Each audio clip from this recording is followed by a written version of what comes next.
A total of 60.09% of voter turnout was recorded in the fifth phase of the Lok Sabha elections yesterday. Prime Minister Narendra Modi has paid tributes to the former Prime Minister Rajiv Gandhi on his death anniversary today. Campaigning is in full swing for remaining two phases of parliamentary polls.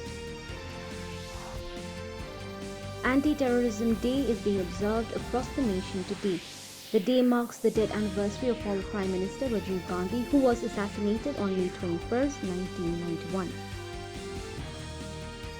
India's Ekta Bhyan secured gold medal with the season's best throw of 20.12 meter in the women's F51 club throw competition at the World Para Athletic Championships at Kobe in Japan today.